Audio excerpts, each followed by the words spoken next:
a live, if you're watching on Twitch, edition of El SuperCast. With me today is MSU Hitman. And I have to ask you, is it safe to say that the Checkmate Arcade has closed its doors for the time being?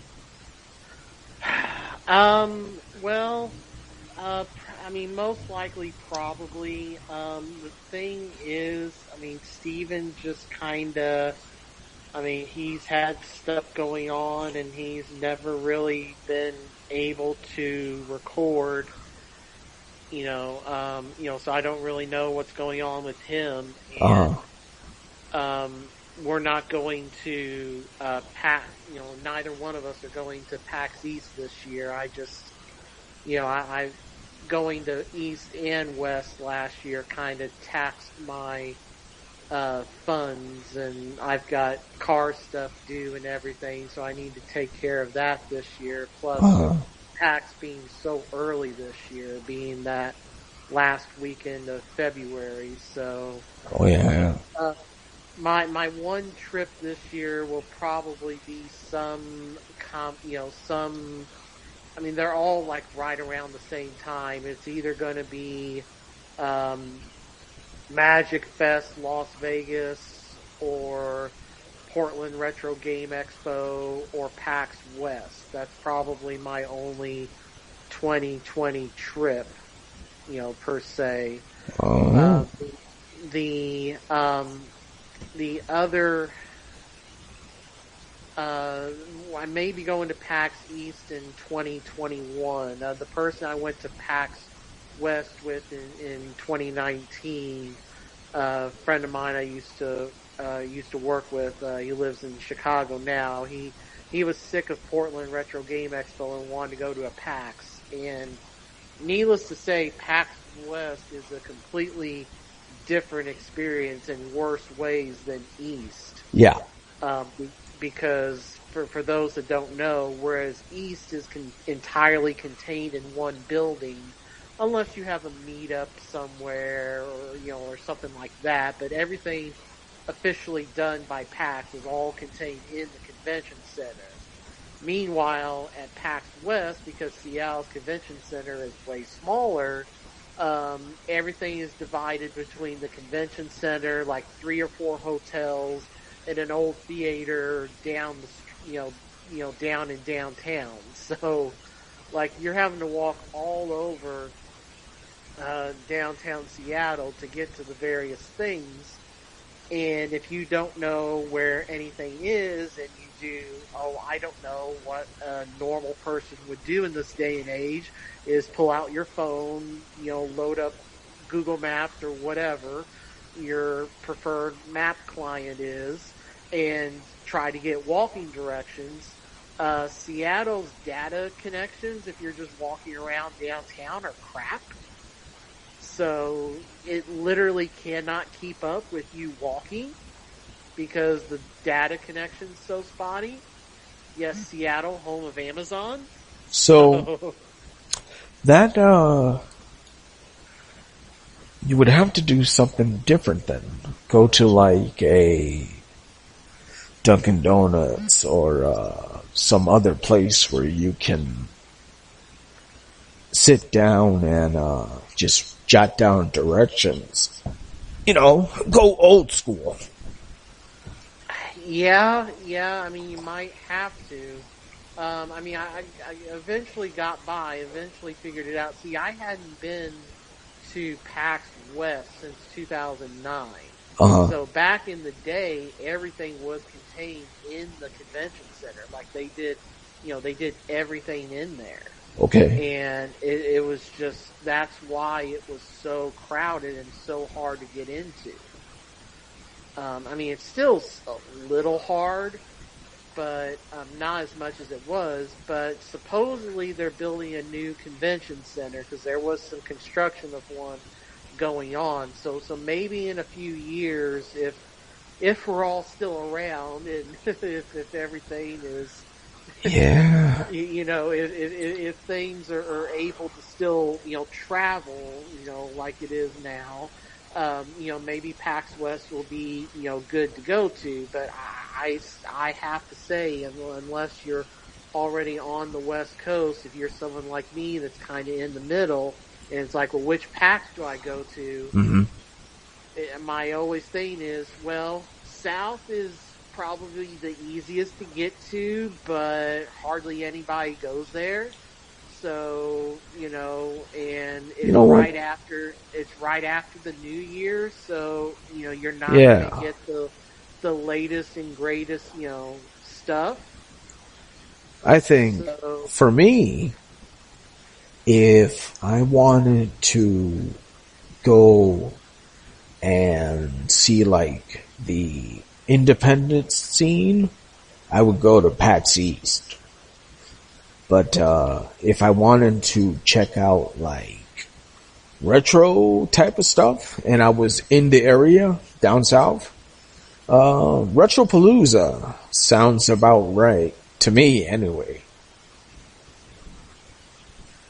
But I have simple tastes. I'm not going to basically see a new game and be like, well, the gameplay's okay, but you gotta do something about these graphics. Yada yada yada. No. I enjoy the retro look, and I like to support the indie developers as much as I can. Oh, and in case you didn't hear, this happened yesterday as of this live recording. A Empress of Tomorrow had some shocking things to deal with, which is a sad happening in the United States. Seems like the mall where she was, I guess she was doing autographs or something, or maybe like a meet and greet. There was a shooting. And from what I understand, I think 2 people got hurt, but nobody died. So that's good. But the fact that, it took that avenue, it's just, you could do a lot. You don't need to take it to those extremes. You know what I mean? It's very not good. Not good for all the people that were there. yeah, and also on Sunday, speaking of PAX South, Sunday night, the big outdoor mall area down in PAX South, there was a shooting there, so so that was that was the thing, because I didn't even realize it happened. Like, I was on Twitter, and the head of Loading Ready Run, the Canadian gaming / tabletop group that I watch and am a patron of. He was saying, hey, everybody's okay, they're in their everybody's safe in the hotel, going to sleep for their flights back to Canada. And I was like, what happened? Oh, yep. Yeah. 2 seconds later, I just look up San Antonio. Oh. Mm-hmm. So yeah. So no, it's become it's become way too common of an act. It's just a poor sign of the times where you have people who are willing to go to such extremes to settle a point. But let's continue on. So here's something that a friend of mine brought to my attention. And this was last year. Some company, I think it's like Cheese wait a minute. Cheese and Macaroni or some wacky name like that. They are working on a point and click, kind of a LucasArts style, like Day of the Tentacle, that kind of thing. A game that, for whatever reason, has these characters, and one of them dresses up as Torgo, and another one dresses up as the Master, and they even have one of them dressed up as Rosdower and the Kid. And if you don't know who any of those characters are, look up Mystery Science Theater 3000. What the hell's the matter with you? Yeah, it's a good laugh. Look it up. Go Google that shit right now. Don't piss me off. You call yourself a fan of me? Well, you should know this already. And if you don't know, well, you know now. So go. Stop listening to this. Go over there, watch it, and then return to this. Yeah. So it got funded. I donated. I think I donated. What was it? $65. Yeah, I think it did. I was like, yeah, sure, why not? I got money to donate. I donated enough so that I could be one of the beta testers and, few of the rewards or whatever. I think it's hilarious. Another game that has the lore of Manos. But some of you fans of El SuperCast know that around 2011, man, can you believe that? It's already been 8 years. Or is it 9? No, yeah. 8 years plus. You did a voice for that one. The one that I debuted at PAX East so long ago. Okay. Yeah. It's starting to come back to me. Man, that was 8 years ago. Shit. How time flies. Yep, because, that was... me and Steven went to the original PAX East 2010 at the old convention center in Boston, and then we didn't go to another PAX East until 14. Yeah. So you could have, if you went to the one next year, you could have met up with me, and we could have had a grand old time being like, hey, I'm a part of this too. Yeah, that was the one, man. That convention was the one that made me decide that, you know what? I shall try to come back to this one as much as I can, because it's not that far from me, and there's like so much to see, and that's good. I really enjoyed that last year.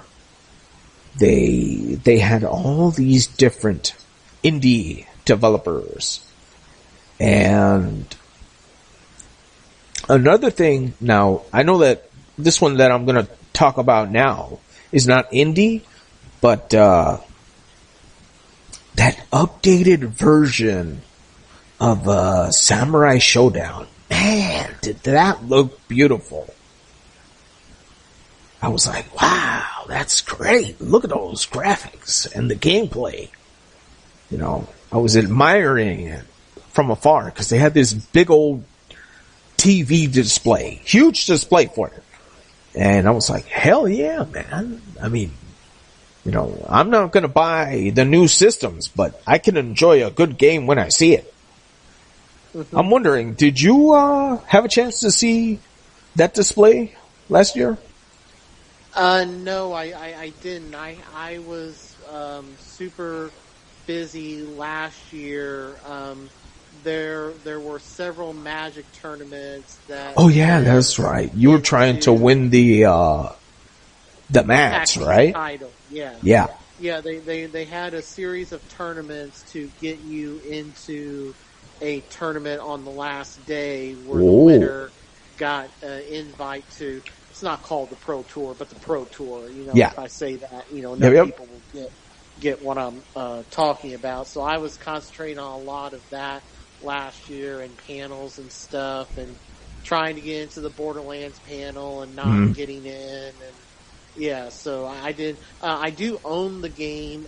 Here's the crazy thing, like the physical versus digital. Yes. So I got that game, Samurai Showdown. You can go to any GameStop in the country, and it's $20 new for like 19 used or whatever. So it's like $20. Yeah. That game is on sale digitally on PS4 for $45. What? It doesn't make any sense.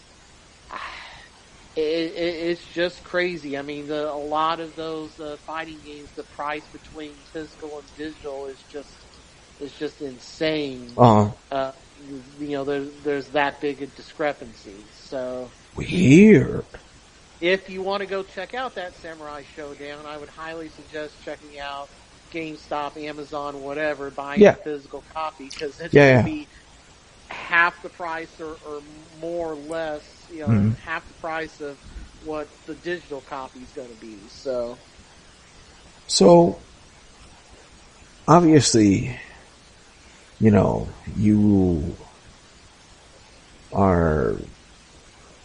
have a limited budget for conventions this year.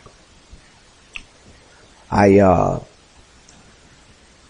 thought about it, and I already got my ticket for the one that's close to me for Retro World Expo. I bought a ticket for me and my friend. So we are definitely going to be there on the Sunday. Now, that convention, it's only about 3,000 to 4,000 people there. It's not that big, but they got plenty of room to grow. So don't think that, this is a small area. This place can hold like, I want to say, 10,000 people, easy. Yeah, more or less. And it's still the size where, unless you really want to see a panel on the Saturday, there's really no point to spend extra money to get both days because, it's just one of those conventions where you can do a whole lot with just Sunday. I hope that, I got this poster that was signed by, Billy not Billy. Billy's the tall one, Jay's the shorter one. The one with the, what is it? Is it a Cubs hat? He always has Cubs, that. Yeah. So I got the poster signed by him. And, I'm hoping that, this year they'll bring both of them. So that way I could bring the poster and be like, hey, let me get your, John Hancock on this one too. So, yeah. It's a fun small con, but, if you're used to like PAX East or whatever, this may not be the convention for you. I want to say that it's fun because there's plenty of information to be learned with the panels. They always seem to get the right kind of arcade support and YouTubers that deal with all kinds of technical panels. Like last year, who were they? I'm trying to think. I put them on the spot because I asked them some really cool questions, and my friend was like, "Hey, you had some cool questions there. You really put them on the spot." And I was like, "Yeah, I wanted to know." So it's pretty. It's a small one, but it's a fun one. If you weren't so restrained with money, you could decide to maybe next year hang out in my place and we'll go together. It's cool. It's okay, like a really so I mean, I was talking about the August various ones as kind of the big one, but I am going to Mo Game Con is having a smaller convention. They're calling it Mo Game Con Junior, where there's no panels or guests. It's just vendors selling stuff. That is actually February 1st. Okay. So I've already got my ticket for that. And then in March, there is a Magic the Gathering Legacy 20K here in the area that I'm trying to get into. I mean, it sold out in December. Like within a week, it sold out because it only had 200 seats. So I'm waiting for a seat to open up for that. And then I'm not for certain yet, but I may be going to the Classic Gaming Expo, whatever the big one is called in Milwaukee. Okay. At the beginning of April. I may be going to that with my friend in Chicago that I went to PAX West with this year. No, if you have a chance to check those ones out, definitely take a video if you can, and at least try to do what I do when I'm going to the different stores, do like a live feed and be like, "Hey, if you see something you like, I'll pick it up."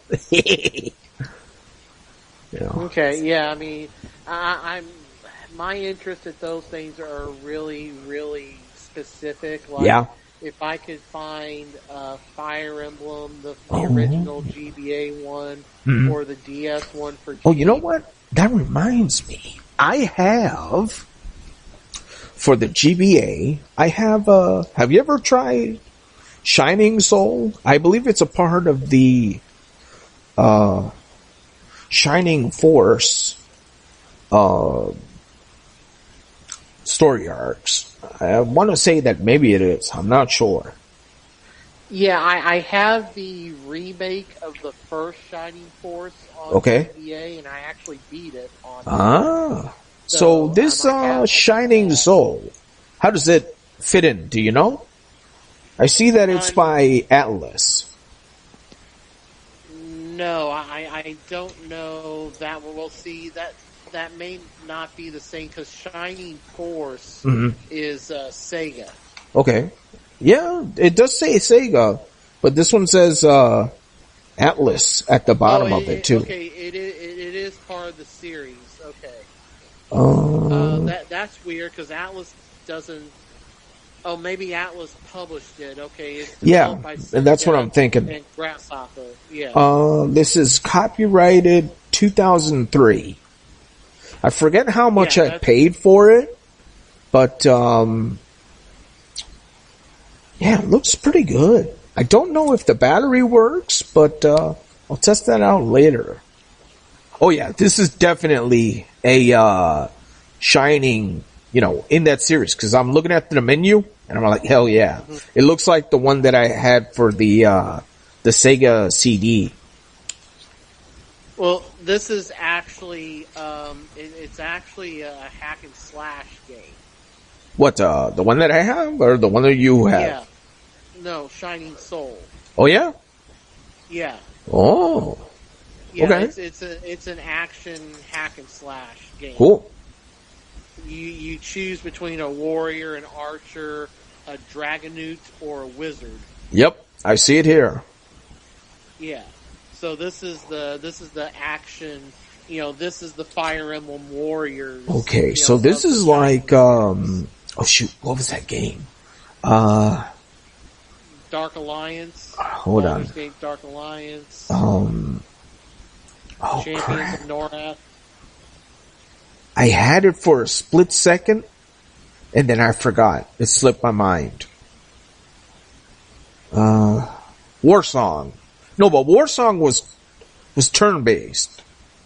You know, Transgressor, when they changed the name for... Right. Okay, yeah. So this is hack and slash? Really? Yeah. Mm-hmm. But the menu looks like Shining Force. Very confused by this. Gonna have to play it, see how it is. Yeah, I picked this up last year and I was like, hey, that looks good. Let me pick it up.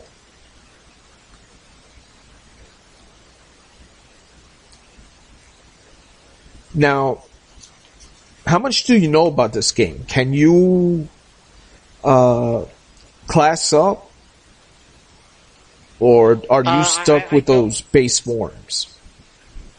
I don't know if there are upgrades or anything for those classes. I just know you pick from one of those 4 classes. Now, whether they have upgrades or not, you know, there's skill points and stuff. So, I mean, you gain levels and you'll have, you know, skill points to distribute between strength, dexterity, you know, whatever. And then there's weapon and magic proficiency levels.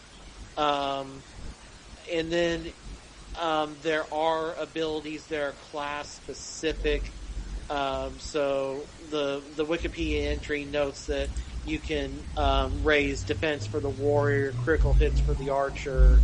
You know, so there are some abilities that you can level up that are class specific. But then, so from what I'm reading here, the Dragon Warrior is more like a tank because can carry, you know, powerful weapons, but is lacking in agility. So it's not very agile, but very powerful in its attacks. I think I will either go with that one, or I may try the Warrior. You know, one of the two. I'll have to see. Because I tend to like playing, you know, the ones that can dish out the most damage, so that way I can breeze through the early levels. right. Yeah. This is... Oh, wait a minute. Oh! So, this game can also connect to, other players. So this is one of those ones where you could have 4 Game Boy Advances going at it. You know, player 1, player 2, player 3, player 4. Yeah, let's all go together and then, kick butt. Yeah, makes sense that it would have that with that. Yeah, that's pretty neat. You know, that's kinda like Shining Force, you know. Having a nice little, army there to follow you. Alright. Now I have gained some interest into this game, which I haven't had a chance to play in a while. You see, I've been in more of a collecting mode for my game pickups. Now, this next GBA game is Lunar Legend. I picked that one up because I'm a definite fan of the Lunar series. And you know, this will be the one where I will check it out when I'm on like in transit, going to like the Springfield Casino or someplace that's a few hours away. Mm-hmm. Yeah, so I have some options, and there's always I kind of got stuck on what the hell I'm supposed to do next, but I'm at a point in Zoid Legacy where I'm like, shit, what the hell do I do? I don't know where to go.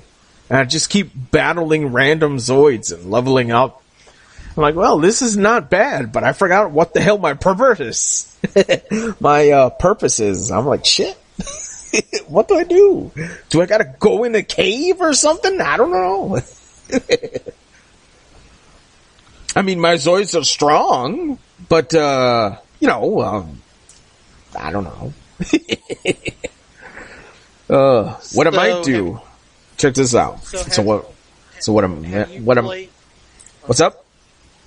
Have you played through the original Lunar? Oh yeah, I beat both of them. Okay. Yeah, I had them both for the Sega CD. Okay, I have them on PS1, so I've never beaten 2. I beat 1, but not 2. Oh, you never beaten Eternal Blue? No, I never did. Oh, what'd you got stuck on? I don't know if it was stuck on as much as, just, I mean, those games came out when I was in college. Mm-hmm. I was probably busy with the newspaper and stuff at that time, and I just never got around to finishing it. I know that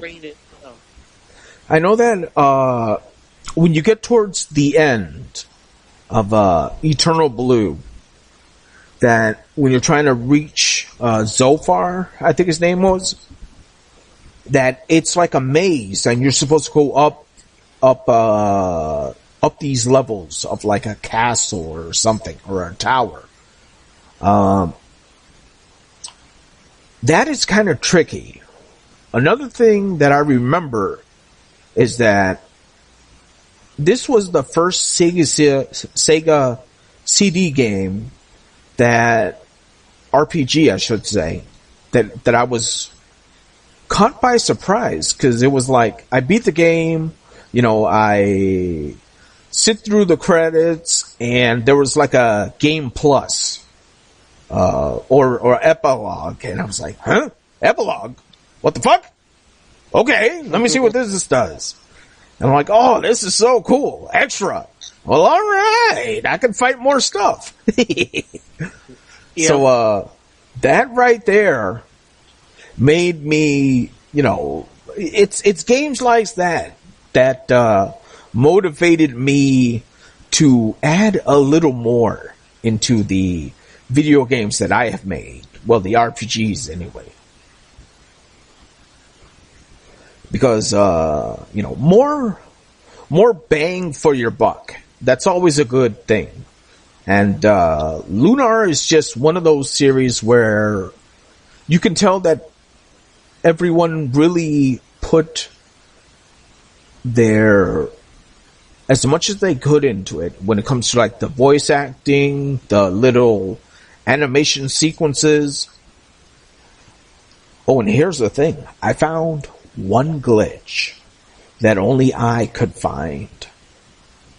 So, there's a point in Lunar, Eternal Blue, or Silver Star, because I'm trying to remember which one it was, where you could leave one of the characters behind.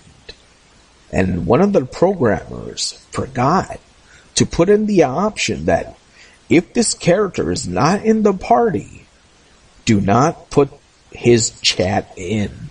And guess what? It was in there. And I was like, hey, that's a glitch. I found that. Oh yeah. I was like, he's not in my party, but yet he still is. Well now. Yeah. That's, maybe they fixed that for the PlayStation 1, but I doubt it. So someone out there in the Twitch land or YouTube land, when you're seeing this, yeah, play those games again. See if you can find that city. 'Cause it's pretty interesting to be like, oh yeah, even though he's not there, he's still there. And also, so like Lunar Legend is a remake of the first game. Okay. But it's a little bit downgraded because it's only an 8 megabyte cartridge. It doesn't have the CD, so There's no voice acting. Mm-hmm. A lot of the video cutscenes are gone. But I figure, if you're a fan, it's okay.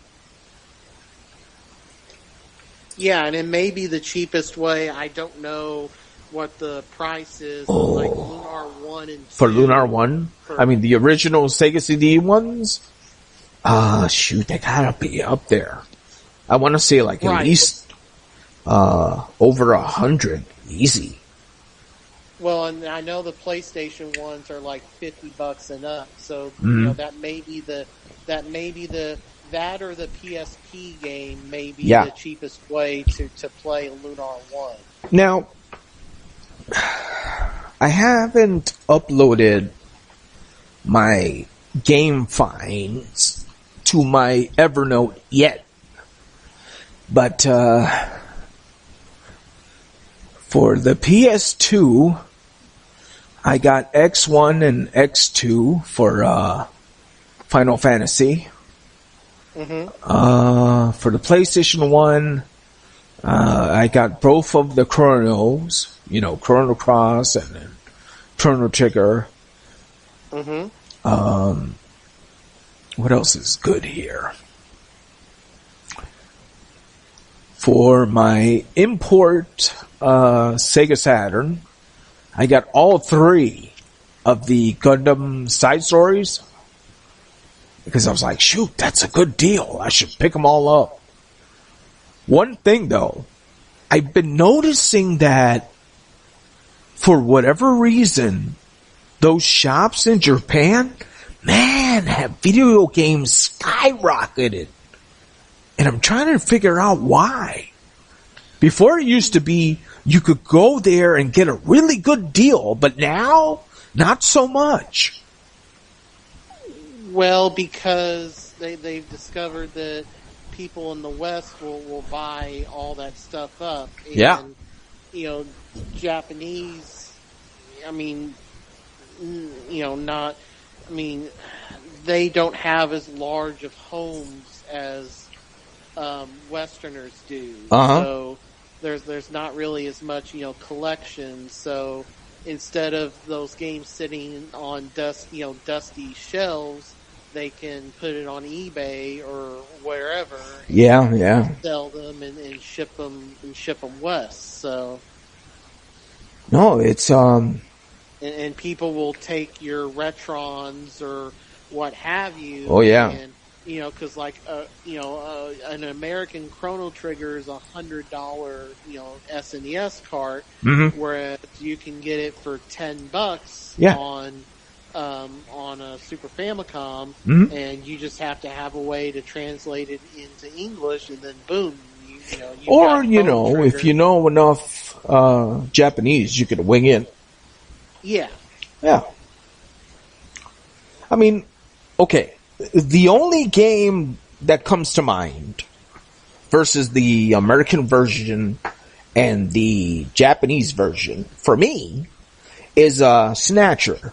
And there's a few reasons why. Reason 1 is that part where you have to use the computer and spell out people's names. Now, if you don't know how to do that, and you don't have the manual with you, that could take a very long time. And the other moment is that when you're investigating the hospital towards the somewhat later half of the game, you have to figure out how to spell Queen's Hospital. That puts you on the right track. Those 2 moments. Other than that, there should be no reason why you cannot have at least a reasonable time with Snatcher for the Sega CD. Because, those are the only 2 problems that I think. Because when I had that, I played that thing like no tomorrow. Every New Year and Christmas, I would boot it up. But you know what? It's time for Snatcher again. It's that time of year. Snow 9, let's do it. Yeah.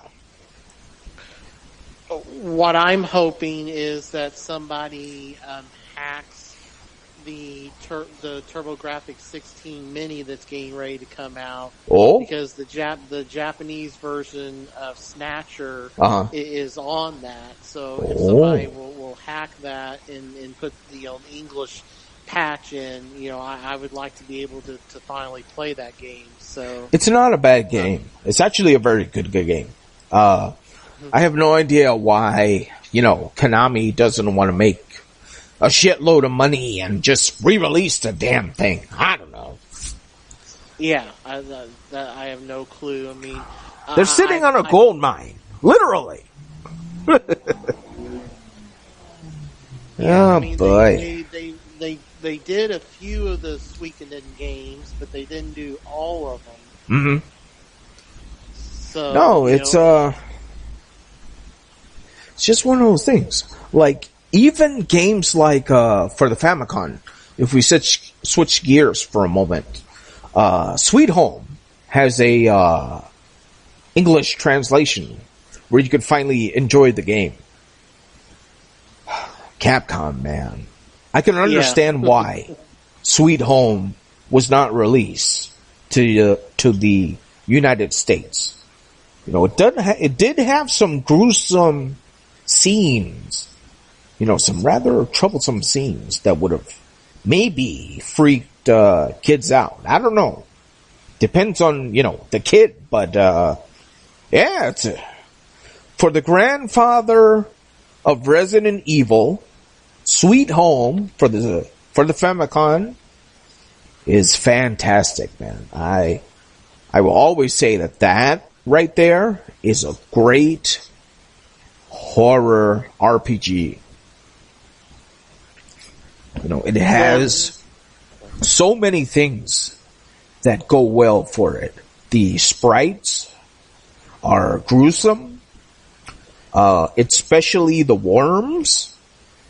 There's one point in the game, spoiler alert, if you never played the game before, where blood, it is implied where you drank blood instead of water.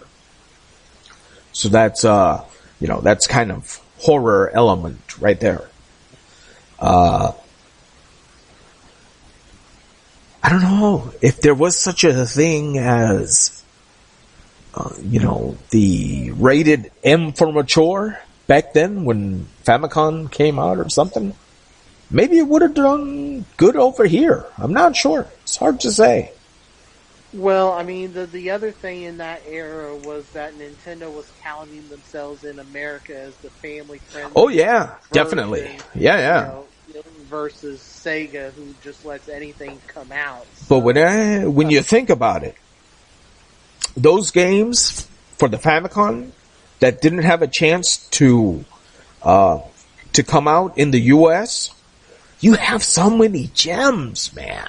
So many hidden, really good games that you're like, wow, this is something else. Why didn't it come over here? Makes no sense. And I mean, you have the perfect opportunity now. Yeah. Because there's already some Japanese games. If you added it to like the Nintendo Switch Online portion for the NES, or maybe you sell it separately, translated for $5 to $10, whatever. There's like a bunch of those arcade classics and stuff that always release for sub $10 and do fairly well. Do something like that with it. No, it's if I had the opportunity to know the tank load of games that like the knowledge of which ones did really good in Japan, they really have something here with like the Switch. They could release like a pack of okay, now these are the ones that are known for people who like this format. So we're releasing this packet of 10 games, and these are like our top 10 of this genre, or our top 5 We have these other games that are similar to this. You know, I don't know. It's just me. Like, I like to think about, like, you know, scenarios where people can have access to other games.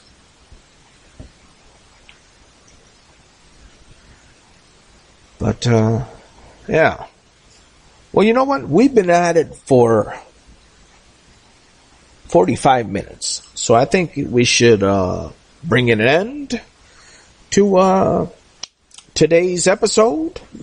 And Jason, why don't you pick a website to give props to before we get going?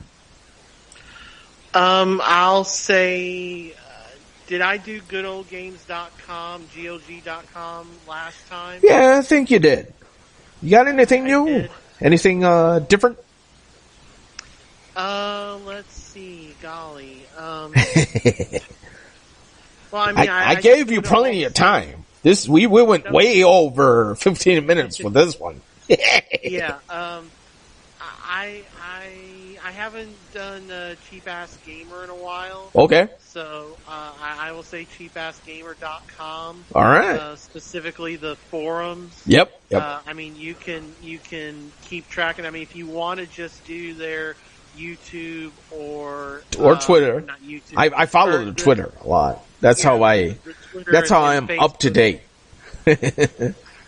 Yeah, I mean, you'll get the deals there, but like if you're wanting to like know how to take advantage of GameStop promos, or if you're wanting to learn how to, you know, to really game, you know, on a budget, you know, the forums are a great place to go for that. Yeah, definitely. So I will give a shout out. And Thorbon that runs their social media, he does a panel at like every PAX.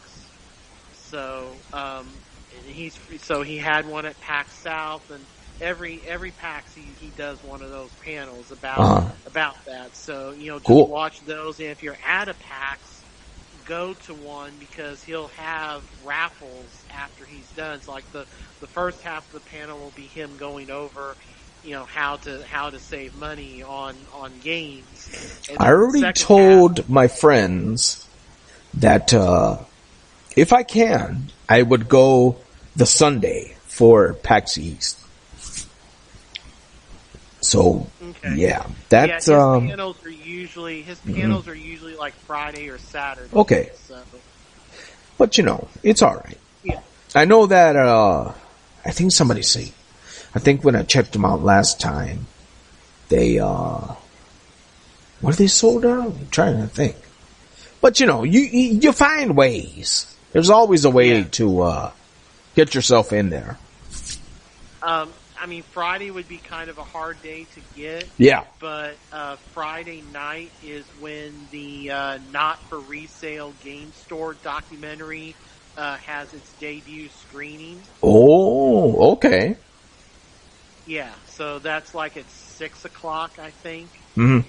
That's like, I don't know if it's in the main theater or where it's at, but that's like the you know, one of the biggest panels on Friday night. So, okay. You know, so that's something to consider as well. You know what? I'm going to do something new starting this SuperCast. Tonight's indie game of the moment. Hold on a second. Tonight's indie game of the moment is a game that, let's see, I was looking at it a second ago. Yes, I played this, I know I streamed it on my YouTube many years ago.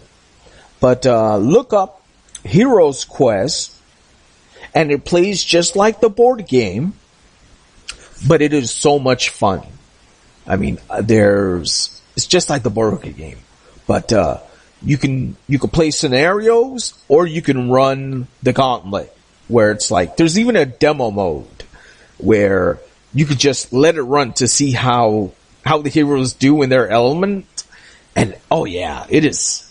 If you like that kind of game where it's like based on a board game and you have a certain amount of moves and a certain amount of HP, and there's your classic characters, warrior, dwarf, elf, ranger, or is it wizard?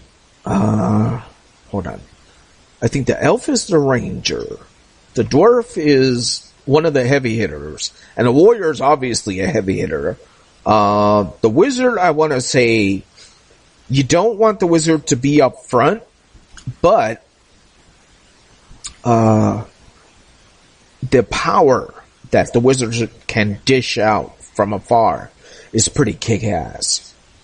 So that's my indie game of the moment, Hero Quest. You can find it on Google. Just say PC game or, yeah.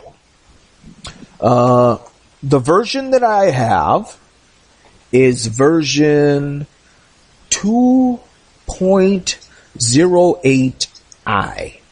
And it was updated back in 2012. So it's kind of an old version. But it's the one that I found. Heroes Quest PC game. That is the one that I am giving props to. I'm going to try to make this a new thing for our SuperCast, where at the end of each episode, we also talk about a cool independent game. Because, you know what? These games were made by people like you and me, and they deserve to get more of the spotlight. So yeah. This has been another edition of El SuperCast. And, Jason, why don't you, say goodbye to the good people, and we will, end off on that. All right. Peace out, everybody.